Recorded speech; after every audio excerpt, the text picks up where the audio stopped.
When the moon slips behind the clouds and the woods fall silent, a distant calliope begins to breathe. Thin, reedy notes that lure lost souls off the highway and into the clearing where the Black Balloon Circus materializes overnight. There are no posters, no barker's cry, only torches burning violet and cages full of creatures that never blink.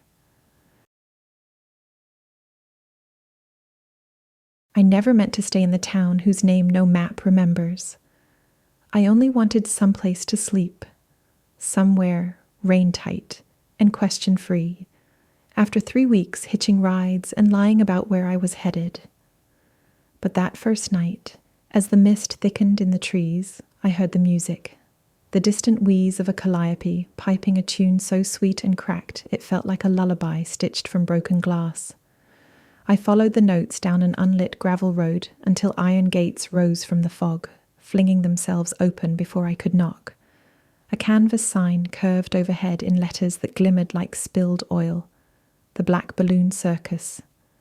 No ticket booth, no queue, only torches burning with violet flame and shadows that shivered even when the wind held its breath. I stepped inside, led by nothing but the promise of warmth and the hope that crowds meant pockets to pick or leftovers to steal. Instead, I found only performers, moving through empty bleachers as if rehearsing for phantoms. Lions leaped hoops of moonlight without snarling. Elephants pirouetted on air, their massive feet never touching sawdust. Flashes of blue and gold parrots drifted overhead, singing lullabies in languages that prickled the edge of memory. Beautiful, impossible, and wrong. Every creature's eyes were wide and glassy. None of them blinked. "Marvelous, aren't they?" said a voice behind me. I turned to meet a tall man in a midnight tailcoat. His top hat seemed woven from the same darkness that pooled between the tents, and when he tipped it, embers of starlight spilled from the brim before winking out. He introduced himself as Mr. Caligo, ringmaster and proprietor, his smile sharp as the crescent moon. "Looking for work, little wanderer?" he asked, though I'd offered no name, no story, nothing. Yet his pale eyes glittered with the certainty that I belonged to him already. Hunger, and something colder, forced a nod from my throat. Splendid. The animals always appreciate a gentle hand. He produced a brass key, shaped like a heart, that had forgotten how to beat. Food, cot, and coin if you wish to earn them. All I ask is loyalty until the circus moves on. I told myself I could vanish before then. I'd slipped bigger cages. So I followed him past tents, red as arteries, and wagons painted with falling constellations, until we reached a small caravan lined with rusted bird cages. My quarters, my prison, though I didn't know it yet. Days, or rather nights because the circus never dared daylight, bled together, stitched by sawdust and the sweet rot scent of cotton candy no one ate. I brushed the lions' coats, oiled the elephants' hides, and whistled tunes the parrots tried to echo. But the animals' movements were uncanny, lagging half a heartbeat behind my voice as if listening through water. Their ribs never rose or fell. When I pressed my ear against Ashra, the silver-striped tigress who paced her cell with silent desperation, I heard nothing. I began marking time by Ashra's tail. Every 7 minutes it flicked, a mechanical cadence that mocked real life. I whispered to her, telling stories of seaside towns and train whistles, of the mother who used to hum me awake before her temper hummed louder. Ashra only stared, yet I felt a pressure in the air, like someone pleading through a locked door. The other workers, pale clowns and jugglers with smiles painted too wide, avoided conversation. Only Rook, a hunched acrobat who spoke in riddles, dared more than a nod. One dusk he watched me stroke Ashra's muzzle and muttered, "Careful. Affection is a ticket with no return." Then he somersaulted away, leaving a feather that smelled of grave soil, I slept poorly. Always the same dream. Black balloons bobbing above my bunk, each pulsing with a faint thud-thud, a heartbeat made of wind.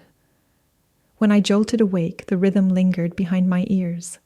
Curiosity is a blade. Sooner or later you cut yourself. Mine sliced me open on the 7th night. Between the lion cages and the fortune-teller's wagon squatted a tent I'd never seen visitors enter, its fabric darker than absence, ropes braided with bones of sparrows. While Caligo led the evening parade, I slipped past the flap. Inside, torches burned with no flame, only swirling smoke that writhed into shapes of creatures I couldn't name. Hundreds of balloons floated at head height, tethered to iron spikes by silk threads. Each orb was blacker than the space between stars, yet translucent. Within swam shapes of lions, elephants, birds, horses, wolves, spirits curled like sleeping embryos, and every balloon throbbed with that same phantom heartbeat. My gasp disturbed the hush. Balloons drifted toward me, as if sniffing the warmth of my breath. A chill coiled up my spine when I saw fresh strings at the end of the row, empty, waiting. One hung lower than the rest, the shape within vaguely human, limbs folded like broken wings. Footsteps. I dove behind a stack of crates. Through splintered wood I watched Caligo glide in, cradling a new balloon. Inside flickered the ghost of a fox, eyes luminous with terror. He hummed a calliope tune while tying the thread beside the human-shaped orb, then reverently passed his palm through violet flame. The fox's eyes dulled, the heartbeat slowed. "The show must go on," he whispered. I bit my palm to smother a cry. Blood pooled in my mouth, copper and panic. I fled to Ashra. She paced faster, sensing my shaking. When I unlocked her cage to press my forehead against hers, something electric sparked. A vision flooded me. Ashra running free in a jungle of moonlit trees, sunlight in her fur, then nets, gunfire, darkness. Caligo's face, younger, chanting words stitched from dead languages, her soul torn from flesh, sucked into a balloon, her body reanimated, obedient but numb, the pain of division, a constant howl in her consciousness. The vision shattered. I collapsed, sobbing apologies. Ashra licked a tear, the first organic motion I'd seen her make. It cost her. She staggered, eyes fluttering like dying candles. The stolen soul and the soulless body were out of sync. My empathy forced them close, and the magic recoiled. I knew then, if I freed the ballooned souls, the animal shells would crumble, but the spirits would finally rest. And if I waited, the empty strings in the tent would soon cradle human hearts. Mine first. Caligo's smile earlier had lingered too long on my throat, as if measuring where to slice the tether between flesh and spirit. I spent the next day feigning routine while plotting theft. Rook's warning echoed, yet when I cornered him, he only spoke a single sentence. Black balloons fear the thorn that remembers it was once a seed. It sounded like nonsense, until I noticed the lush rose bushes Caligo kept around the fortune-teller's wagon, watered with something thicker than rain, thorny stems hard as iron. At moonrise, while the crowd, tonight a handful of lost motorists lured by phantom road signs, gasped at aerialists, I snapped off a branch of those black-veined roses. Thorns glistened with dark sap. I wrapped the branch in burlap and stole toward the forbidden tent. Caligo stood inside, arms raised in silent benediction to his floating congregation. A new balloon bobbed in his grip, translucent human shape unmistakable. Rook. The acrobat's mouth opened in a soundless scream behind the glossy membrane. "Put him down," I said. Caligo turned, delighted. "Dear Marla, I'd hoped you'd volunteer. Your soul is bright. Tigers prefer bright toys." I brandished the thorny branch. "Let them all go." His laughter was thunder without clouds. Prick the shell, and you free nothing. The souls need a door. He tapped his forehead. A living host. They ride you out like moths to a flame. Of course, the flame dies. I lunged anyway, driving thorns into the closest balloon. It burst in a spray of frigid wind. A spectral wolf erupted, howling before dissolving into silver dust that rained over us. The ground beneath trembled. Beyond the tent, animal shells roared, stumbled, collapsed. Caligo's eyes narrowed to slits. So be it, little liberator. He snapped his fingers. The tent walls stretched into claws of shadow that slashed at me. I rolled aside, slicing another balloon, and another. Each burst chilled the air, each freed soul weakening Caligo's spell but draining me. Spirits brushed my skin, leeching warmth as they flew toward a slit of night, opening high above the tent like a second sky. The human-shaped balloon tugged against its thread. I swung the rose branch. Caligo intercepted, grip iron on my wrist. Animals exhaust quickly, he hissed. People last longer. You'll be my masterpiece.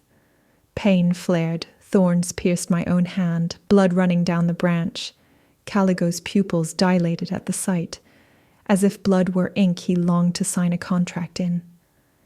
In that heartbeat, I remembered Ashra's gaze, the living spark that fought to exist.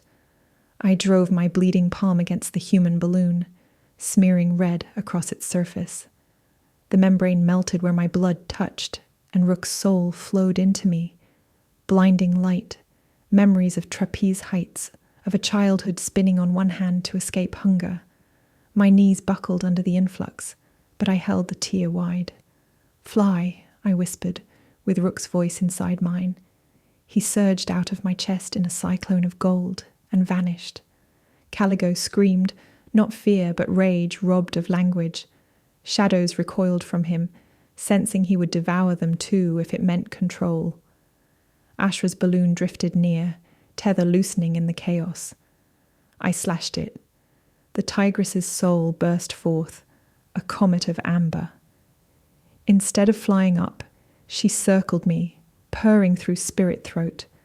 For a moment warmth flooded my veins, bond beyond flesh, gratitude pure and wild. Then she leaped at Caligo, his spells shattered on impact. He staggered, skeletal threads of magic snapping from his fingers like rotten web. Balloons crashed against one another. Souls poured out in shuddering waves, owls, horses, even a leviathan of the deep that coiled through the tent before dissolving to mist. The canvas ripped open. Sky poured in, starlight like shattered mirrors. Freed spirits ascended, silver flock against endless dark. With the last balloon ruptured, the tent sagged. Caligo crawled through the wreckage, face half gone, as if a mask of night peeled from bone. "Thief!" he rasped. "You think they'll thank you? Heaven has no room for beasts. They'll haunt you forever." I wrapped my bleeding hand, heart hammering the bars of my chest. Better haunting than slavery. I turned away and felt darkness coil around my neck. Caligo's hand, though shriveled, still clutched power. "Stay," he whispered, nails digging into my pulse. "Stay, and I'll stitch you into the next show. Audience of one, performer eternal." A roar split the night. Ashra, body and soul now reunited, sprang from the shadows. Her claws met Caligo's throat.